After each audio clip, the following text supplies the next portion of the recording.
Hey, assalamu alaikum everyone. Welcome back to BONK update today. And BONK is currently a little bit down right now. So we've seen that it was actually moving to the upside. We saw Bitcoin correcting downside, and BONK also came to the downside yesterday. I've already talked about how you had this high frequency doji right here. So this high frequency doji itself is probably the reason why stop losses were being taken away. But overall, the structure is still really good. Okay, we still have our target coming up to 4,500. This is the ultimate goal, and as far as I can say is that maybe there could be chances where we see BONK trying to scare people off by coming down here. There could be chances. I'm not saying it's going to happen, but what are the odds that it may happen? I just want to see if the RSI is clear or not.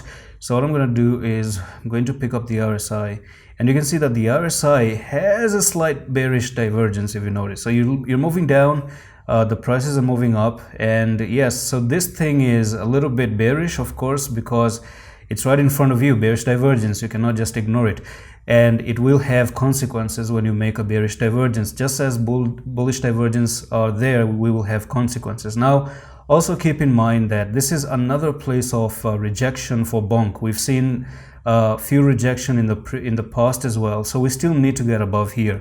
For example, if you notice, we got rejected one time and we went down, we got rejected again and then we went down, and you can see this is another rejection and another move to the downside. So but still, the only good thing is that this inverse head and shoulder has a technical target up to 4,500. So when BONK eventually at some point, I do believe, is going to try to come back up and try to attack that resistance and eventually break it and move to the upside one more time, because this history says, history teaches you to do bad habits in the future. History says, hey, this is hard, we're not breaking above, it's going to go down. So what will happen maybe psychologically, because you have to think like a market maker, is that they will make you think that yes, this is really hard to break, but eventually they will just even the fact that they're rejecting it right now is just to maybe make the bears more confident that, hey, you know what, this is actually very hard to break, so open up short position, we're going to drop it down to the ground. Okay, that's what the bears are thinking. Could be true, could be not be true, but my personal take is that we might just see one more push up, get a little bit of squeeze, and eventually break and move to the upside. Now, if you do end up coming down, this makes a lot of sense to come down to 2887.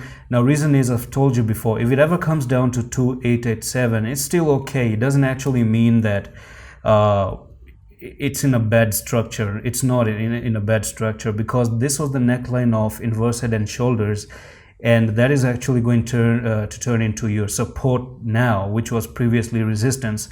But it's going to be bad if you see BONK down to 2436. That's when I think it's going to be really bad. So for me, my personal take is that previously it was 1802, but now ever since the prices moved up, the stop losses always moves a little bit higher. So we have 2436 as your next big stop loss. This is the worst case scenario that can happen. Now, anything between or above 2436, I think is still okay. Now, before I close the video, also this is a trend line that I want to show you, and we could be having a very small little bit of ascending broadening wedge. Now this is going to be a little bit bearish, to be honest with you, because what you're doing right now is you're making something which is a bearish pattern. It's just a very tiny bearish pattern, but if you end up looking at BONK dropping down to maybe 3014 and eventually go down even to 29 or 2800, that's okay, that's still fine. We can actually bounce back up from here and then go back up in the future. Now, we haven't really broken below the support, but if you start to break and retest like this, then you could drop down. Now, another thing is that if you're not going to break down, the last thing, if you're not going to break, you have time until 27th of May, so 3 more days. Okay, this little bit of a squeeze is going to happen. Within 3 days, you're coming up again to squeeze the prices here, and if you break above and continue, that's the likely scenario, hopefully. And if you do not, however, and bears win a little bit here, they could actually just drop it down again and drop it to this technical target. So that's all for the video, and I'm going to see you in the next one. Office.